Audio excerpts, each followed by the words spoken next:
नमस्कार दोस्तों, मैं कृष्ण शर्मा आपका स्वागत करता हूं हमारे YouTube channel PSC by DC sir पर। दोस्तों, जैसा आप सभी को पता है, मेरे द्वारा अब बनेगा अधिकारी सीरीज़ आपके लिए चलाई जा रही है। दोस्तों, आज उसका लेक्चर नंबर 8 है। दोस्तों, यह टॉपिक मेनली यूनिट नंबर 1 से संबंधित है, जिसका टॉपिक है स्वतंत्रता या 1947 के बाद भारत की स्थिति। दोस्तों, यह सीरीज में आपके लिए इसलिए लेके आया था कि मैं आपको 12 से 15 कुछ ऐसे टॉपिक्स सॉल्व करा दूं या याद करा दूं जहां से आपके एग्ज़ाम में डेफिनेटली प्रश्न आते हैं। और अधिकतर व्यक्ति क्या करता है, कठिन पढ़ने के चक्कर में इन सरल टॉपिक्स को छोड़ देता है, जहां से पूरी संभावना होती है कि हम इनसे ज़रूर प्रश्न बना देंगे। पर व्यक्ति क्या सोचता है कि यार मैं कठिन कठिन पढ़ लेता हूँ, वहाँ से पेपर में ज़्यादा आएगा। दोस्तों, मैं आपको बता देना चाहता हूँ कि संकल्पना एवं विचार आप सभी विद्यार्थियों का एक जैसा है। आप सोच रहे होंगे कि यार किसी को पूरी संकल्पना एवं विचार याद है, तो किसी को याद नहीं है।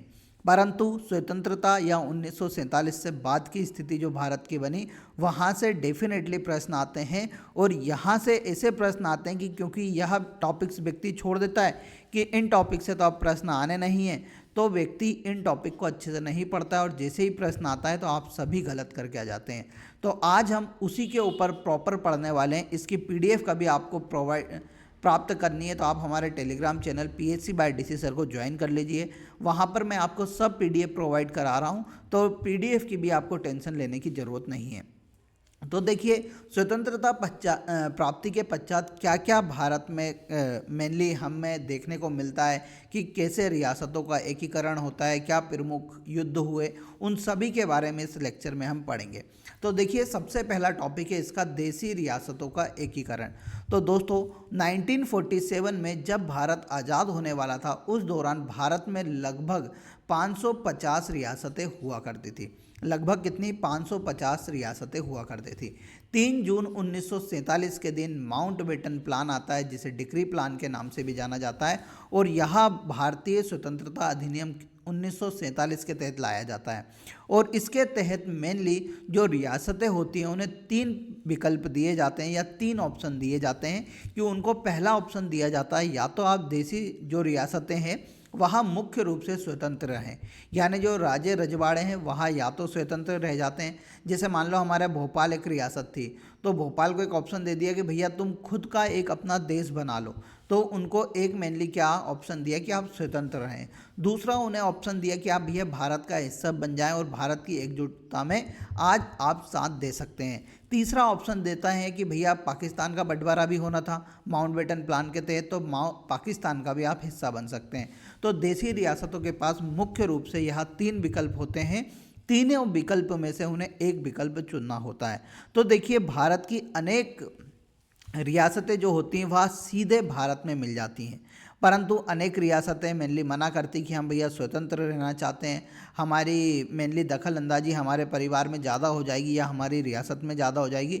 इसलिए मेनली भारत सरकार क्या करती कि यार बहुत सारी रियासतें नाटक कर रही हैं, वो भारत में शामिल नहीं होना चाहती हैं। उसके लिए भारतीय रियासत विभाग की स्थापना की जाती है। भारतीय रियासत विभाग की स्थापना 5 जुलाई 1947 को होती है। दोस्तों, यह सभी तारीख आपको याद रखना है। यह तारीख मैं इसलिए बोलना चाहता हूँ आपसे याद रखने का, क्योंकि आजकल MPPSC का कोई भरोसा नहीं है, वहाँ मेनली तारीख के ऊपर भी आपसे प्रश्न पूछ लेता है। तो भारतीय रियासत विभाग की स्थापना कब होती है? 5 जुलाई 1947 को की जाती है। इसके अध्यक्ष सरदार वल्लभ भाई पटेल को बनाया जाता है, जिन्हें भारत का लोहा पुरुष भी कहा जाता था, तथा इनका सचिव BP मेनन को बनाया जाता है मेनली। अब क्या होता है, रियासत विभाग भैया सभी रियासतों के पास जाती है और भारत में मेनली मिलने की बात कहती है। क्यों? क्योंकि भारत भैया नया नया आज़ाद होने वाला था। भारत नहीं चाहता था कि बाद में वापस से भारत को किसी का गुलाम होना पड़े या भारत के टुकड़े हो जाएं, इसलिए मेनली यहाँ रियासत विभाग की स्थापना की गई थी। और यहाँ रियासत विभाग सभी के पास जाती है और प्रॉपर इनसे बात करती हैं, तो अनेक रियासत भारत में सीधे शामिल होने को मान जाती है। परंतु कुछ एक रियासत रहती, जैसे त्रावणकोर जो कि केरल की एक रियासत थी, भोपाल रियासत, कश्मीर रियासत, हैदराबाद रियासत, जूनागढ़ रियासत, ये बड़ी बड़ी रियासतें हुआ करती थी। तो यहाँ मेनली कोशिश करती कि हम या तो भैया पाकिस्तान में मिल जाएं या आज़ाद रहना ये चाहती थी, परंतु हम भारत की एकजुटता चाहते थे। तो इनके ऊपर भारतीय रियासत विभाग लगातार काम करती रहती, कैसे ही इन्हें भारत में मिलाया जाए। तो सबसे पहले हम जान लेते हैं कि इन सभी रियासतों का भारत में एकीकरण कैसे हुआ। तो इन सभी रियासतों को एक एक करके हम पढ़ते हैं। तो सबसे पहली आती है त्रावणकोर रियासत। तो त्रावणकोर रियासत वर्तमान में कहाँ पर है? केरल में है। इसके एक दीवान होते हैं सीपी अय्यर। कौन होते हैं? एक मेनली दीवान सीपी अय्यर। उस दौरान यहाँ पर क्या होता है, मोनोजाइट नामक एक खनिज होता है, वह बहुत महंगा होता है। तो उसके कारण सीपी अय्यर क्या करते हैं, यहाँ अंग्रेजों के साथ संधि कर लेते हैं और कहते हैं कि त्रावणकोर को भैया आज़ाद रहने दीजिए क्योंकि मैंने अंग्रेजों के साथ संधि कर ली है।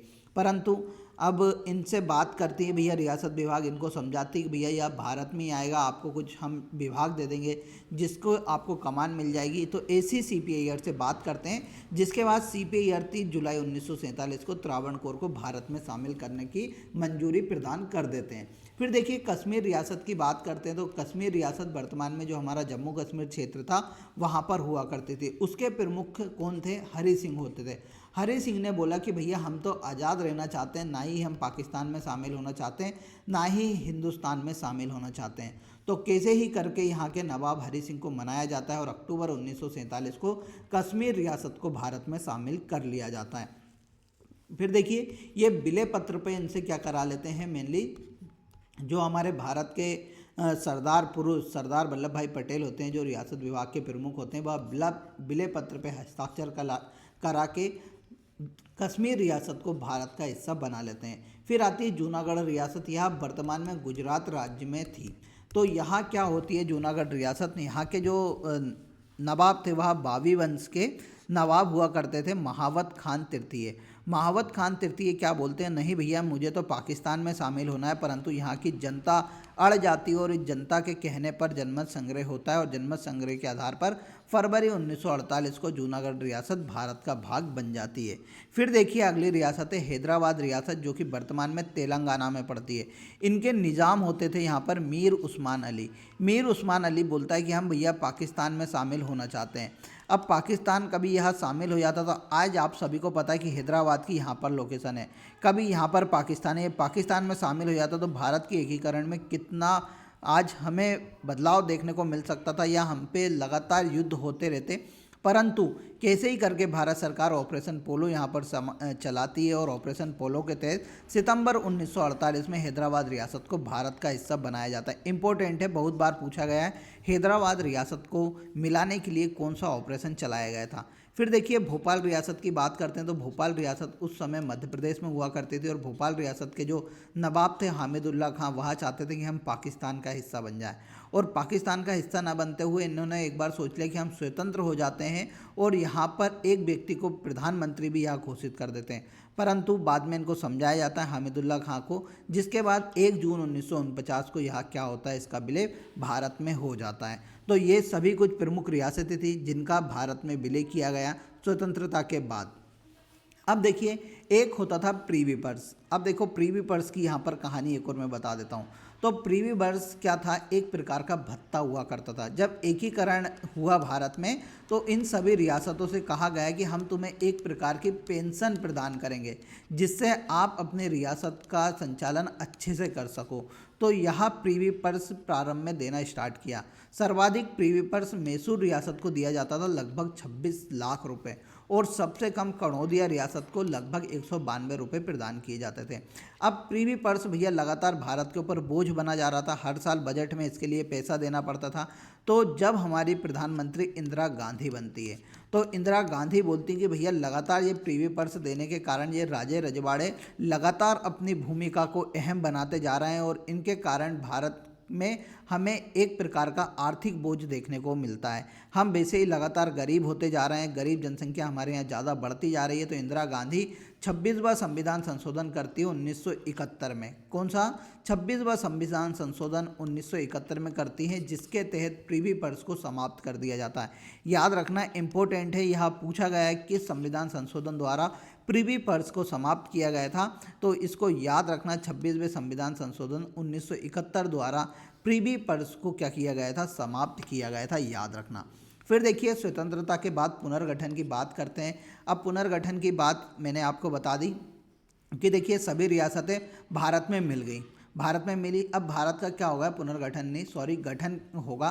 तो भारत के गठन के लिए भैया बात होगी कि यार पहले राज्यों का हमें निर्माण करना पड़ेगा, क्योंकि प्रशासनिक आधार पर लोगों को अच्छी सुविधाएं देनी है, हमें राजनीतिक आधार पर अच्छी सुविधाएं देनी, तो उसके कारण हमें भारत का भैया गठन करना जरूरी है। क्योंकि भारत रियासतों में बटा हुआ था, रियासतों को तो मिला लिया, परंतु उसके बाद भारत को क्या ABCD भागों में बांट दिया जाता है, ठीक है, 4 भागों में। अब उसके बाद यहाँ पर बात उठती रहती कि यार भारत को छोटे छोटे मेनली राज्यों में बांटा। तो सबसे पहले 1948 जून 1948 में एसके धर समिति का गठन किया जाता है। मतलब धर समिति इसलिए कहा जाता है क्योंकि इसके अध्यक्ष कौन थे, एसके धर थे। इसके अन्य सदस्य जगत नारायण होते हैं और पन्नालाल जी सदस्य होते हैं, और इनको सौंपा जाता है कि भैया आप मेनली समिति जाओ और देखो भारत को क्या हम भाषाई आधार पर बांट सकते हैं क्या। तो यह समिति बिल्कुल मना करती कि नहीं, भारत को भाषाई आधार पर नहीं बांटना है, भारत में जो राज्यों का गठन होगा वह प्रशासनिक आधार पर ही होना चाहिए। फिर उसके बाद JBP कमेटी बनाई जाती है, इसे भाषाई प्रांतीय समिति भी कहा जाता है। इसका गठन जून 1948 में कहा जाता है।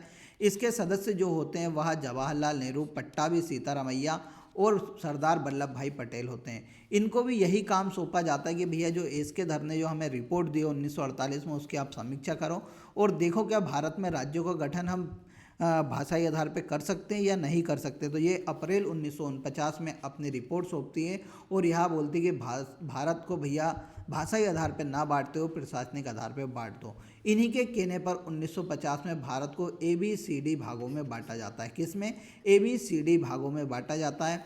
ए पार्ट में वहाँ होते हैं जहाँ पर अंग्रेजों का मुख्य रूप से शासन हुआ करता था। पार्ट बी में वहाँ राज्य होते हैं जो मेनली किसके, बड़ी बड़ी जो रियासतें होती थी, जैसे हमारी होलकर रियासत, यहाँ पर मेनली ग्वालियर रियासत, यहाँ पर राजपूताना रियासत, इन सभी जो बड़ी बड़ी रियासत हुआ करती थी उन सभी को मिला के पार्ट बी का दर्जा दिया गया था। पार्ट सी मेनली जो हमारे जैसे ये कच्छ वाला क्षेत्र है, यहाँ पर जनसंख्या कम हुआ करती थी, उन सभी को पार्ट सी का दर्जा दिया गया। छोटी छोटी रियासत जहाँ पर अधिक होती थी उन सभी छोटी छोटी रियासतों को मिलाकर पार्ट सी का दर्जा दिया गया था। और पार्ट डी में शामिल थे भैया अंडमान निकोबार और लक्षद्वीप। तो इस प्रकार 1950 में भारत को ABCD भागों में बांट दिया गया था, याद रखना। फिर देखिए क्या होता है, परंतु भारत में भाषाई आधार पर राज्यों की डिमांड उठने लगती है। तेलुगु भाषाई क्षेत्र यानी आंध्र प्रदेश में पोट्टी श्रीरामुलु करके एक व्यक्ति होते हैं, वहाँ बोलते हैं भैया हमारे आंध्र प्रदेश राज्य का गठन आप क्या किस आधार पर करो, भाषाई आधार पर करो। परंतु इनकी बात नहीं मानी जाती, ये अनशन पर लगातार बैठे रहते हैं और 56 दिनों बाद इनका निधन हो जाता है। तो भैया स्थिति और अधिक बिगड़ जाती है, जिसको देखते हुए भारत सरकार 1953 में आंध्र प्रदेश राज्य का गठन करती है। किस आधार पे, भाषाई आधार पे। तो भाषाई आधार पर गठित होने वाला पहला राज्य कौन सा था भारत का, आंध्र प्रदेश था, याद रखना। MPPSC 3 से 4 बार पूछ चुका है, ठीक है। फिर भैया ये क्या करते हैं कि यार भाषाई आधार पर राज्यों का गठन तो करना होगा, उसके लिए यहाँ राज्य पुनर्गठन आयोग की स्थापना करते हैं। कब, 1953 में, जिसकी अध्यक्षता फजल अली द्वारा की जाती है, इसलिए इस आयोग को फजल अली आयोग भी कहा जाता है। इसके 2 अन्य सदस्य थे, हृदयनाथ कंजरू और KM पढ़नेकर। एक बार MPPSC ने पूछा था निम्न में से कौन सा राज्य पुनर्गठन आयोग का सदस्य नहीं रहा है, तो आपको याद रखना है फजल अली, हृदयनाथ कुंजरू और KM पढ़नेकर। 1955 में यह भैया रिपोर्ट सौंपता है यह आयोग, और यह बोलता है कि भारत में 16 राज्य और 3 केंद्र शासित प्रदेशों का गठन करना चाहिए। इस रिपोर्ट की समीक्षा होती है और भारत सरकार 1 नवंबर 1956 को भारतीय संविधान में 7वां संविधान संशोधन करते हैं, और 7वां संविधान संशोधन द्वारा भारत में 14 राज्य और 6 केंद्र शासित प्रदेशों का गठन किया जाता है। तो इम्पोर्टेंट है भैया, MPPSC ने पूछा था कि 1956 में 7वें संविधान संशोधन द्वारा कितने राज्य और केंद्र शासित प्रदेश बनाए गए थे। अब क्या होता है, व्यक्ति ऐसे टॉपिक पढ़ना बिल्कुल नहीं चाहता है, उसे लगता है कि यार मुझे पूरा ज्ञान है। अब MPPSC ने इतना इजी पूछा था, 14 राज्य और 6 केंद्र शासित प्रदेश, तो यहाँ पर इतना कन्फ्यूज़न आ गया था कि आप केंद्र शासित प्रदेश और राज्यों की संख्या भूल गए थे। तो मैं इसी कारण आपको सिखा रहा हूँ कि भैया 7 दूनी 14, यहाँ पर 7वां संविधान संशोधन हुआ तो 7 दूनी 14 तो राज्य बनेंगे, और 6 से एक कदम पीछे केंद्र शासित प्रदेश होते हैं, तो 6 वहाँ पर क्या बनते हैं, केंद्र शासित प्रदेश बनते हैं, आपको याद रखना है। फिर देखिए ये 7वां संविधान संशोधन द्वारा 14 राज्य बनते हैं, जिसमें आंध्र प्रदेश, असम, बिहार, बम्बई, केरल, एक हमारा मध्य प्रदेश भी होता है, मद्रास, उड़ीसा, पंजाब, उत्तर प्रदेश, पश्चिम बंगाल आदि राज्यों का गठन किया जाता है, याद रखना। फिर देखिए 1960 के बाद क्या होता है, राज्यों के गठन होने लगते हैं। जैसे मान लो कि मुंबई वाला क्षेत्र था, मुंबई जो एक राज्य बनाया था मुंबई, वहाँ बहुत बड़ा हुआ करता था, तो प्रशासनिक आधार पर सेवा देना भैया सरल नहीं था। तो उसी आधार को देखते हुए 1960 में बम्बई पुनर्गठन अधिनियम 1960 लाया जाता है, जिसके तहत गुजरात और महाराष्ट्र राज्य का क्या किया जाता है, गठन किया जाता है, याद रखना। फिर देखिए 1962 में जो नागा हिल्स वाला क्षेत्र होता है, उन सभी को शामिल करके नागालैंड का गठन किया जाता है। पंजाब पुनर्गठन अधिनियम 1966 को लाया जाता है, जिसके तहत 1 नवंबर 1966 को, याद रखना, हरियाणा का गठन भी कब होता है, 1 नवंबर 1966 को होता है। किससे अलग होकर, पंजाब से पृथक कर। फिर देखिए हिमाचल प्रदेश राज्य अधिनियम 1970 लाया जाता है, जिसके तहत हिमाचल प्रदेश को संघ राज्य क्षेत्र की अपेक्षा किसका दर्जा दिया जाता है, राज्य का दर्जा दिया जाता है। फिर देखिए मेघालय राज्य का गठन असम राज्य से अलग कर 23वें संविधान संशोधन द्वारा 1969 में किया जाता है। यहाँ पर इंपॉर्टेंट है सिक्किम राज्य का, यह बार बार पूछा गया है। तो सिक्किम राज्य का गठन 35वें संविधान संशोधन द्वारा 35वें संविधान संशोधन अधिनियम 1974 द्वारा 1975 में किया गया था, याद रखना। ठीक है, बार बार पूछा जाता है। गोवा को आप सभी को पता है 1987 में राज्य का दर्जा दिया गया। फिर भैया मध्य प्रदेश राज्य पुनर्गठन अधिनियम 2000 आता है, जिसके तहत छत्तीसगढ़ राज्य का गठन किया जाता है। ठीक है, तो ये सभी याद रख लेना। 29वां राज्य भारत में 2014 को तेलंगाना राज्य का गठन होता है, आंध्र प्रदेश से अलग कर 31 अक्टूबर 2019 को जम्मू कश्मीर और लद्दाख केंद्र शासित प्रदेश का दर्जा दे देते हैं इन दोनों को। 20 जनवरी 2020 को दमन दीव और दादर नागर हवेली को मिलाकर एक केंद्र शासित प्रदेश बना दिया जाता है। तो अब वर्तमान में भारत में 28 राज्य और कितने 8 केंद्र शासित प्रदेश बचे हुए, याद रखना। क्षेत्रफल के हिसाब से सबसे बड़ा जो हमारा केंद्र शासित प्रदेश है वह कौन सा है, लद्दाख है। तो वर्तमान में याद रख लेना 28 राज्य और 8 केंद्र शासित प्रदेश है। एमपीपीएससी ये भी पूछ सकता है, परंतु आपको लगेगा यार इतना इजी नहीं पूछ पाएगा। भैया जब पेपर में बैठोगे ना, तो जब उसने एक बार पूछ लिया था कि भारत छोड़ो आंदोलन कब लागू हुआ था, तो आपसे वहाँ भी सही से नहीं बना था। तो मेरा यही मानना है कि जो अब सरल सरल चीज़ें हैं उनको पढ़ना आप स्टार्ट कर दीजिए। फिर देखिए कुछ केंद्र जो राज्य शासित क्षेत्र थे उनके नाम बदले हैं, तो उनके नाम आपको याद रखना है, क्योंकि एमपीपीएससी पूछ चुका है किस राज्य का नाम अभी तक बदला नहीं गया है। तो देखो पहले, अब वर्तमान में जिसे कर्नाटक नाम से जाना जाता है उसे पहले मैसूर नाम से जाना जाता था। जिसे वर्तमान में तमिलनाडु कहते हैं उसे मद्रास राज्य कहा जाता था। जिसे हम उत्तराखंड कहते हैं वर्तमान में उसे उत्तरांचल बोला जाता था। जिसे हम उड़ीसा बोलते हैं वर्तमान में उसे उड़ीसा कहा जाता था। जिसे हम पुडुचेरी वर्तमान में बोलते हैं उसे पौंडीचेरी कहा जाता था। ठीक है, तो इन सभी का आपको याद रखना है, इनका नाम सभी का बदला है, एमपीपीएससी ने इसके बारे में पूछ चुका है। फिर देखिए प्रमुख सुधार की हम बात करते हैं, तो भैया सबसे पहले बैंकों के राष्ट्रीयकरण की बात कर लेते हैं। तो 1969 में इंदिरा गांधी के ज़माने में 14 बैंकों का राष्ट्रीयकरण किया गया था, एमपीपीएससी ने पूछ रखा है, यूनिट 6 के लिए इंपॉर्टेंट है। फिर 1984 में 6 बैंकों का राष्ट्रीयकरण किया गया, एमपीपीएससी ने इसे पूछा था, परंतु बहुत सारे बच्चे जल्दी जल्दी में 1969 में 14 बैंकों की जगह कितने 6 बैंक लगा के आ गए होंगे। 1991 में आप सभी को पता है एलपीजी आता है, उदारीकरण, निजीकरण और भूमंडलीकरण, जिसे वैश्वीकरण भी कहा जाता है। इस दौरान हमारे देश के जो वित्त मंत्री होते हैं वह कौन होते थे, तो आप सभी को पता है कौन थे वित्त मंत्री, उसका कमेंट बॉक्स में आंसर जरूर दीजिएगा।